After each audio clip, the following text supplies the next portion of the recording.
안녕하세요. 88인생입니다. 일상의 평범한 순간에서 의미를 발견하고 마음을 치유하는 시간을 함께 하겠습니다. 오늘 우리가 함께 나눌 이야기는 평생을 누구의 엄마, 누구의 아내로 살아오신 분들의 가슴 한편에 묵직하게 내려앉은 어떤 침묵에 관한 것입니다. 우리는 종종 타인을 위한 희생을 사랑이라 착각하며 살아갑니다.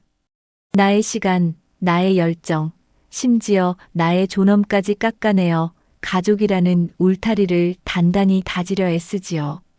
하지만 그렇게 모든 것을 쏟아부은 뒤 찾아오는 것이 따뜻한 포옹이 아니라 차가운 외면이나 당연하다는 듯한 시선일 때 우리의 영혼은 깊은 상처를 입게 됩니다. 오늘 사연의 주인공 역시 그 시린 겨울 한복판에 서 계셨던 분입니다. 과연 그날 저녁 그토록 정성스럽게 차려진 식탁 앞에서 무슨 일이 있었던 걸까요? 그 가슴 아픈 순간으로 조심스럽게 들어가 봅니다. 달그락, 달그락. 익숙한 도마 소리가 부엌을 채우고 있었습니다. 칠순을 바라보는 나이였지만 자식들이 온다는 소식에 주인공 영수님의 손길은 분주하기만 했네요. 며칠 전부터 시장을 보고 좋은 재료를 다듬고 허리 한번 제대로 펴지 못한 채 종일 불 앞에 서 계셨습니다. 부엌 공기는 무거웠습니다. 단순히 음식 냄새 때문이 아니었지요. 수십 년간 이 좁은 공간에서 가족을 위해 끓여낸 국물과 지어낸 밥의 무게가 그 세월의 두께가 고스란히 느껴지는 듯한 그런 공기였습니다. 창문 틈으로 스며드는 초겨울 바람이 목덜미를 스치는데도 이마에는 송골송골 땀이 맺히더라고요. 거실에서는 오랜만에 모인 자식들과 손주들의 웃음소리가 와글와글 울려 퍼졌습니다. 텔레비전 소리와 섞여 들려오는 그 소란스러움이 영수님에게는 묘한 안도감과 동시에 알 수 없는 소외감을 주기도 했습니다. 마치 투명한 유리병 너머의 세상을 보는 것처럼 말이죠. 마지막으로 잡채를 버무리며 참기름을 한 바퀴 두르던 순간이었습니다. 고소한 향이 확 퍼져나가는데 문득 거실 쪽에서 들려오는 대화 소리에 영수님의 손이 허공에서 딱 멈추고 말았습니다. 처음에는 잘못 들은 줄 알았습니다. 아니, 잘못 들었기를 바랐을 겁니다. 아휴, 엄마는 또 이렇게 많이 차렸어? 이거 다 누가 먹는다고. 나갈 때 싸준다고 해도 귀찮아 죽겠어. 냉장고에 넣을 데도 없는데. 큰딸의 짜증 섞인 목소리였습니다. 그 뒤를 이어 작은 아들의 무심한 한마디가 비수처럼 날아와 꽂혔습니다. 그러게. 그냥 적당히 좀 하시지. 나이 들어서 몸도 성치 않은데 왜 사서 고생이냐고. 나중에 아프다고 병원비 달라고 하지나 마시지. 순간 부엌의 그 소란스럽던 공기가 일순간에 정지했습니다. 오직 영수님의 거칠어진 숨소리만이 귓가를 때렸습니다. 손에 들고 있던 참기름 병이 미세하게 떨리고 있었지요. 평생을 바쳐 키워낸 자식들의 입에서 나온 말이라고는 믿기 힘든 너무나도 차갑고 건조한 문장들이었습니다.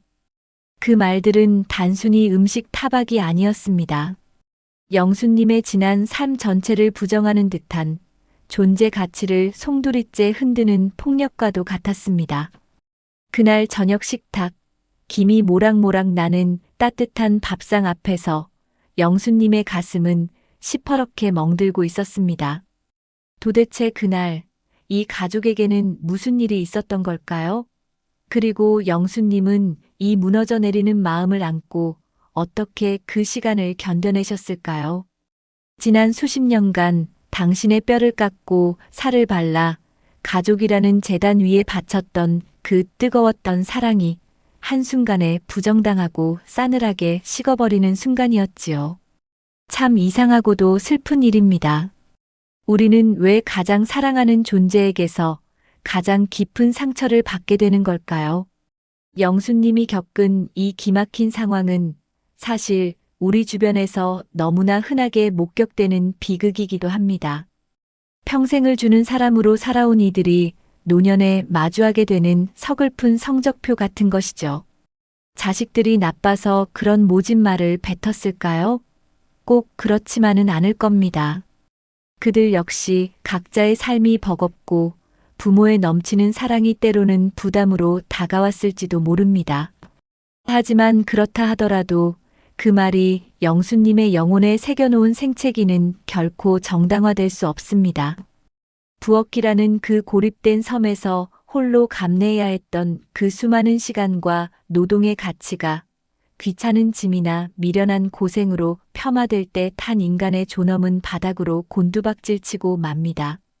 내가 베푼 사랑이 상대방에게는 갚아야 할 부채가 되어버렸다는 사실을 깨닫는 순간의 참담함은 이루 말할 수가 없지요. 지금 이 이야기를 듣고 계신 여러분의 마음속에도 비슷한 풍경이 스쳐 지나가진 않으신지요? 가족을 위해 나의 모든 욕망을 거세하고 오직 헌신만이 미덕이라 믿으며 달려왔는데 막상 멈추어 서보니 나를 기다리는 것은 따뜻한 위로가 아닌 이제 그만 좀 하라는 냉소 섞인 핀잔은 아니었나요? 우리는 도대체 어디서부터 잘못된 길로 들어선 걸까요? 나의 희생이 왜 그들에게는 그토록 당연한 권리가 되어버린 것일까요? 이 질문 앞에 서면 가슴 한구석이 뻐근해져 옵니다. 그날 식탁의 공기는 마치 살얼음판 같았습니다. 상다리가 휘어지게 차려진 음식들 위로 모락모락 김이 피어올랐지만 그 온기는 가족들 사이에 흐르는 냉랭한 기류를 조금도 데우지 못했지요. 영수님은 애써 밝은 표정을 지으며 숟가락을 들었습니다. 떨리는 목소리를 감추려 한 톤 높여 말을 건넸습니다. 자, 다들 어서 들어라. 식기 전에 먹어야 맛있지. 우리 큰딸 좋아하는 갈비찜도 했고 막내 좋아하는 잡채도. 하지만 돌아오는 대답은 짧고 건조했습니다. 네, 잘 먹겠습니다. 큰딸은 스마트폰에서 눈을 떼지 않은 채 건성으로 대답했고 작은 아들은 밥그릇에 코를 박고 말없이 밥만 밀어 넣고 있었습니다. 며느리와 사위는 눈치만 살피며 어색하게 반찬을 깨작거릴 뿐이었죠. 그 숨막히는 침묵을 견디다 못한 영수님이 다시 한번 입을 열었습니다. 요새 회사 일은 좀 어떠냐? 다들 바쁘지? 그 순간 작은 아들이 숟가락을 탁 소리나게 내려놓았습니다. 그리고는 짜증 가득한 얼굴로 영수님을 쏘아보며 말했습니다. 엄마, 제발 밥 먹을 땐 밥만 좀 먹으면 안 돼요? 피곤해 죽겠는데 자꾸 뭘 물어봐요. 그리고 아들은 잠시 말을 멈추더니 해서는 안 될 말을 기어이 내뱉고 말았습니다. 도대체 언제까지 이렇게 유난을 떨 거냐고요. 누가 이렇게 해달랬어요? 엄마 혼자 좋아서 해놓고 왜 자꾸 우리한테 생색을 내냐고요. 어릴 때부터 지겨워 죽겠어, 정말.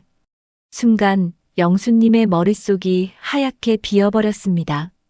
심장이 쿵 내려앉는 것 같았지요. 생색? 지겹다고? 평생을 바쳐 자식들 입에 밥 들어가는 것만 봐도 배부르다 여기며 살아온 세월이었습니다. 남들 다 입는 좋은 옷 한 벌 제대로 못 사 입고 아픈 몸 이끌고 새벽부터 밤늦게까지 일하며 뒷바라지한 그 모든 시간이 자식에게는 그저 지겨운 유난으로밖에 비치지 않았다는 사실에 영수님은 말문이 막혀버렸습니다. 그것은 단순한 반항이 아니었습니다. 영수님이라는 존재 자체에 대한 모욕이자 당신의 인생 전체를 부정하는 잔인한 선고였습니다. 수치심과 모멸감이 밀려와 얼굴이 화끈거리고 눈시울이 뜨거워졌습니다. 하지만 영수님은 차마 그 자리에서 울음을 터뜨릴 수도 없었습니다. 그저 떨리는 손으로 밥그릇만 움켜쥘 뿐이었지요. 여러분, 우리가 평생을 바쳐 지키려 했던 그 관계가 과연 여러분의 영혼을 풍요롭게 했나요? 아니면 이토록 처참하게 갉아먹고 있었나요? 폭풍우가 휩쓸고 간 자리는 참혹했습니다. 자식들이 썰물처럼 빠져나간 뒤 텅 빈 집에 홀로 남겨진 영수님은 마치 전쟁터에 버려진 폐잔병 같았지요. 식탁 위에는 손도 대지 않은 갈비찜이며 잡채가 허옇게 식어가고 있었습니다. 그 정성 어린 음식들이 이제는 처치 곤란한 쓰레기 더미처럼 보였습니다. 영수님은 차마 그것들을 마주볼 용기가 나지 않아 부엌 한 구석에 웅크리고 앉았습니다. 가슴 명치 끝이 돌덩이를 얹은 듯 답답해 숨을 쉬기가 어려웠습니다. 아들의 그날 선말들이 귓가에서 우문거리며 떠나질 않았습니다. 지겹다, 유난 떤다. 그 단어들이 영수님의 지난 70년 인생을 난도질하고 있었습니다. 억울하고 분해서 눈물조차 나오지 않았습니다. 그저 내가 무엇을 위해 그토록 악착같이 살아왔나 허망함만이 뼛속 깊이 사무쳤지요. 그렇게 한참을 넋기 나간 사람처럼 앉아 있는데 문득 베란다 창가에 놓인 낡은 화분 하나가 눈에 들어왔습니다. 몇 년 전 세상을 떠난 오랜 친구, 옥자님이 선물했던 난초였습니다. 주인도 돌보지 않은 채 말라 비틀어져 가던 그 난초가 비쩍 마른 줄기 끝에 기적처럼 작은 꽃망울 하나를 틔워내고 있었습니다. 순간 잊고 지냈던 옥자님의 목소리가 영수님의 뇌리를 스치고 지나갔습니다. 영순아, 너 그러다 속 다 빈 껍데기 된다. 남 퍼주느라 내 곳간 다 비우고 나면 나중엔 찬바람만 들이치는 거야. 내 몫은 남겨둬야지. 그래야 내가 사는 거야. 그때는 그 말이 무슨 뜻인지 몰랐습니다. 그저 자식 배부르고 남편 편안하면 그게 내 행복이라 여겼으니까요. 그런데 이제야 차갑게 식어버린 부엌 바닥에 주저앉아 비로소 그 말의 의미를 깨닫게 된 것입니다. 아들의 말이 그토록 아팠던 이유는 그것이 어쩌면 영수님이 외면해왔던 진실의 한 조각을 건드렸기 때문일지도 모릅니다. 나 자신을 돌보지 않고 타인에게만 매달려온 삶. 나의 가치를 오직 가족의 인정에서만 찾으려 했던 그 의존적인 태도가 결국 스스로를 비참하게 만들었다는 아픈 자각이 밀려왔습니다. 나는 나를 사랑하지 않았구나. 나는 나를 존중하지 않았구나. 그래서 남들이 나를 함부로 대해도 괜찮다고 무의식 중에 허락하고 있었던 것이구나. 그 깨달음의 순간 영수님의 눈에서 비로소 뜨거운 눈물이 터져 나왔습니다. 그것은 아들에 대한 원망의 눈물이 아니었습니다. 평생을 홀대받아온 자기 자신, 영순이라는 한 여인에 대한 뒤늦은 연민과 참회의 눈물이었습니다. 여러분은 어떠신지요? 혹시 여러분도 누군가를 위한다는 명분 아래 정작 가장 소중한 자기 자신을 텅 비워버리진 않으셨나요? 타인의 사랑을 갈구하느라 내 영혼의 곳간이 비어가는 줄도 모르고 살고 계신 건 아닌지 조용히 묻고 싶어집니다. 영수님이 쏟아낸 그 밤의 눈물은 단순히 서러워서 흘린 눈물이 아니었습니다. 그것은 지난 70평생 나라는 존재를 지우개로 지워가며 살아온 시간에 대한 처절한 애도이자 너무 늦게 찾아온 자기 자신을 향한 뜨거운 사죄였습니다. 우리는 왜 나를 깎아내고 희생해야만 비로소 참된 사랑이라고 배웠을까요? 왜 나의 고통이 타인의 행복을 위한 걸음이 되어야 한다고 믿었을까요? 이 지점에서 우리는 인간의 고독과 고통을 누구보다 깊이 파고들었던 철학자 쇼펜하우어의 냉철한 통찰에 귀 기울일 필요가 있습니다. 쇼펜하우어는 인간의 삶을 본질적으로 고통으로 보았습니다. 우리는 끊임없이 무언가를 욕망하고 그것이 충족되지 않으면 고통받고 충족되면 금세 권태를 느끼는 존재라는 것이죠. 그런데 이 고통을 가장 극대화하는 것이 무엇인지 아십니까? 바로 나의 행복을 타인의 손에 맡겨두는 행위입니다. 영수님은 평생을 가족이라는 타인에게 자신의 행복을 저당 잡힌 채 살아오셨습니다. 자식이 맛있게 먹어주면 행복했고 남편이 편안해하면 그것으로 내 삶의 의미를 찾았습니다. 나의 내면을 채우는 대신 타인의 인정과 감사라는 외부의 빛으로 내 삶을 밝히려 했던 것입니다. 하지만 쇼펜하우어는 단호하게 말합니다.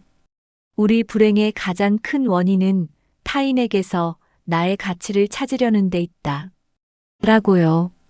내면이 빈곤한 사람일수록 끊임없이 바깥 세상에 기웃거리고 타인과의 관계 속에서 자신의 존재 이유를 확인받으려 합니다. 영수님의 그 지독했던 헌신은 어쩌면 역설적으로 스스로의 내면이 그만큼 공허했다는 반증이었을지도 모릅니다. 내가 나로서 온전히 서 있지 못했기에 엄마라는 역할극에 그토록 필사적으로 매달렸던 것이지요. 아들의 그 모진 말은 영수님이 애써 외면해왔던 이 불편한 진실을 폭로하는 신호탄이었습니다. 타인은 설사 그것이 내 뱃속으로 낳은 자식이라 할지라도 결코 나의 공허함을 영원히 채워줄 수 있는 존재가 아니라는 냉혹한 사실 말입니다. 나의 존엄은 내가 지켜야 합니다. 내 영혼의 허기는 내가 스스로 달래야 합니다. 누군가 밥을 떠먹여 주기를 기다리다가는 영수님처럼 차갑게 식어버린 식탁 앞에서 홀로 비참함을 삼키게 될 뿐입니다.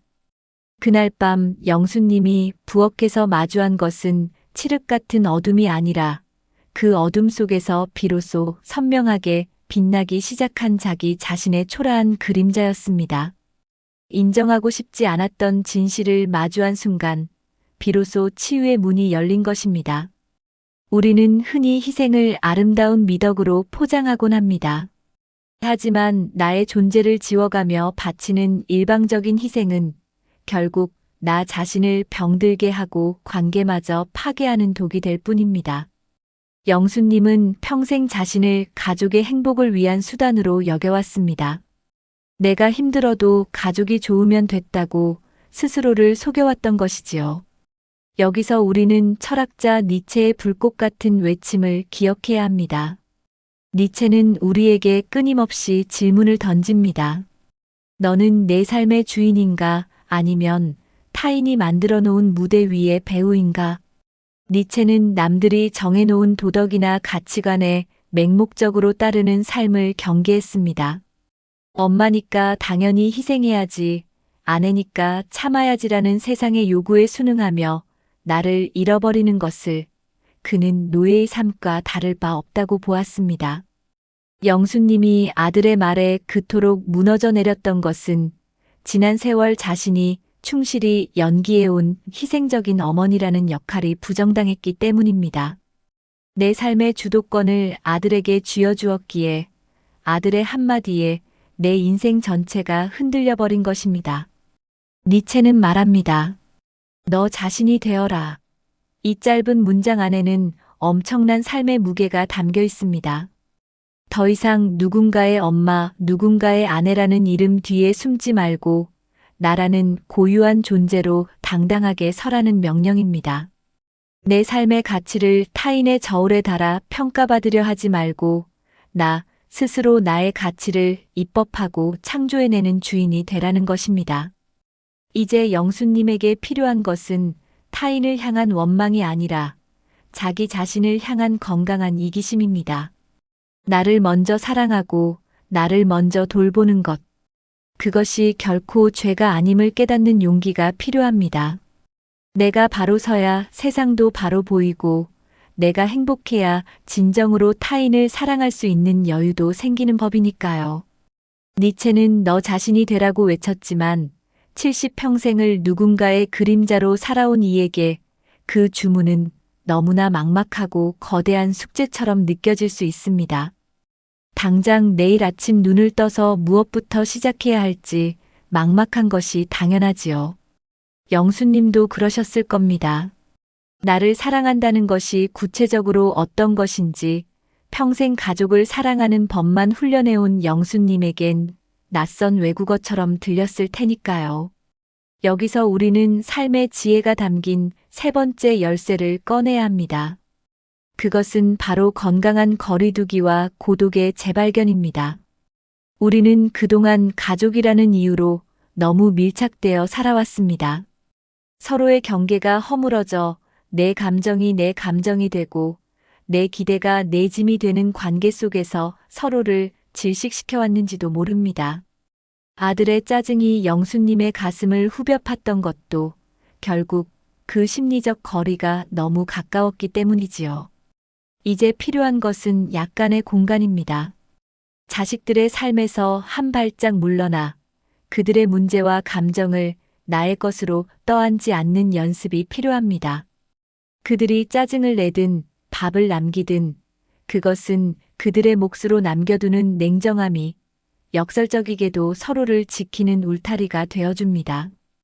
그리고 그 비워낸 공간을 오롯이 나만의 고독으로 채워야 합니다. 여기서 말하는 고독은 외로움과는 다릅니다.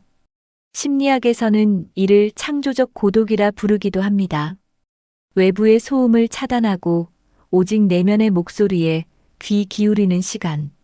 누군가를 돌보기 위해 분주했던 손을 멈추고 사각사각 연필 소리를 내며 일기를 쓰거나 창문을 두드리는 빗소리를 들으며 가만히 차를 마시는 그런 시간 말입니다.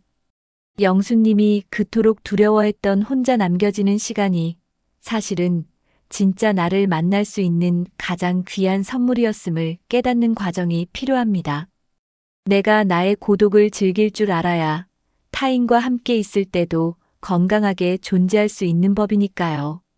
혼자 있는 시간이 더 이상 처량하게 느껴지지 않을 때 비로소 영수님의 영혼은 단단한 뿌리를 내리기 시작할 것입니다. 고독을 마주할 용기까지 내셨다면 이제 마지막 네 번째 열쇠를 손에 쥘 차례입니다. 그것은 바로 지금 이 순간을 사랑하는 힘입니다. 지나간 세월을 후회하고 야속한 자식들을 원망하는데 남은 에너지를 쏟기엔 우리에게 주어진 오늘 하루가 너무나 귀하고 아름답습니다. 로마의 황제이자 철학자였던 마르쿠스 아우렐리우스는 전장의 한복판에서도 자신을 다잡으며 이렇게 기록했습니다. 지나간 과거는 신이라도 바꿀 수 없다. 내가 통제할 수 있는 것은 오직 지금 이 순간 너의 마음뿐이다. 영수님이 가족을 위해 헌신했던 그 지난한 시간은 결코 무의미한 것이 아닙니다. 그것은 그것대로 영수님의 삶을 이루는 단단한 역사이자 지금의 깊은 깨달음을 얻기 위해 반드시 거쳐야 했던 필연적인 과정이었을 겁니다. 아들의 모진 말조차도 어쩌면 영수님을 깊은 잠에서 깨우기 위한 아픈 회초리였는지도 모르지요. 내 운명을 사랑하라는 니체의 말은 단순히 체념하라는 뜻이 아닙니다. 내 삶에 찾아온 모든 기쁨과 슬픔, 고통까지도 적극적으로 긍정하고 끌어안으라는 뜨거운 주문입니다.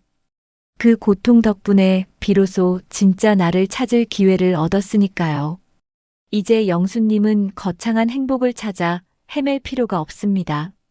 그동안 가족들 입에 넣어주느라 정작 나는 맛보지 못했던 일상의 작고 사소한 기쁨들을 하나씩 되찾아오는 것만으로도 충분합니다. 시장에서 제일 싱싱하고 예쁜 제철 과일을 사서 누구 주려 아껴두지 말고 가장 예쁜 접시에 담아 오롯이 나를 위해 먹는 일. 볕 좋은 날 좋아하는 노래 한 자락 흥얼거리며 목적 없이 동네를 한 바퀴 걷는 일. 그런 사소한 순간순간에 나의 온 마음을 다해 현존하는 것.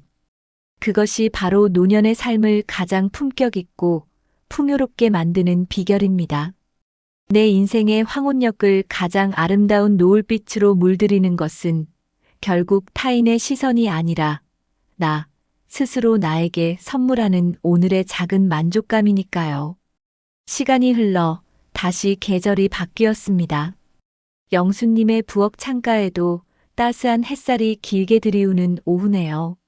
예전 같았으면 자식들 먹일 반찬 걱정에 분주했을 시간이지만 지금 영수님의 부엌은 한산하기 그지없습니다. 하지만 그 고요함이 더 이상 처량하거나 쓸쓸하게 느껴지지 않습니다. 영수님은 찬장에서 가장 아끼는 손님 올 때나 꺼내던 예쁜 꽃무늬 접시를 꺼냈습니다. 그리고 오늘 시장에서 사온 평소엔 비싸다며 들었다 놨다 했던 싱싱한 제철 과일과 영양떡을 정갈하게 담아냅니다. 누구를 위한 것도 아닙니다. 오직 영순 자기 자신을 대접하기 위한 작지만 품격 있는 밥상입니다. 천천히 떡을 한 입 베어 무는 영순님의 입가에 은은한 미소가 번집니다. 그 미소는 타인의 인정을 갈구하던 비굴한 웃음이 아니라 내면이 꽉 찬 사람만이 지을 수 있는 충만한 평화의 증거입니다. 지난날의 상처가 완전히 아물지는 않았을 겁니다. 가끔은 문득 외로움이 찾아오기도 하겠지요. 하지만 이제 영수님은 압니다. 그 외로움조차 내 삶의 일부이며 나를 단단하게 만드는 재료라는 것을요. 쇼펜하우어의 통찰처럼 타인에게 기대지 않고 니체의 외침처럼 스스로 삶의 주인이 되어 아우렐리우스의 지혜처럼 지금 이 순간 나에게 주어진 햇살과 음식에 감사하는 살. 그것이 70평생을 돌고 돌아 영수님이 마침내 도달한 진정한 88인생의 모습이었습니다. 사랑하는 구독자 여러분, 여러분의 식탁은 어떠신가요? 혹시 아직도 누군가를 위해 차갑게 식어버린 밥상을 지키고 계시진 않은지요? 부디 오늘 저녁만큼은 찬장 깊숙이 넣어두었던 가장 좋은 그릇을 꺼내보세요. 그리고 그 위에 여러분 자신을 향한 뜨거운 존중과 사랑을 가득 담아 스스로에게 따뜻한 한 끼를 대접해 보시길 바랍니다. 오늘도 나 자신을 아끼는 건강하고 활기찬 하루 보내시길 바랍니다. 함께 해주셔서 감사합니다.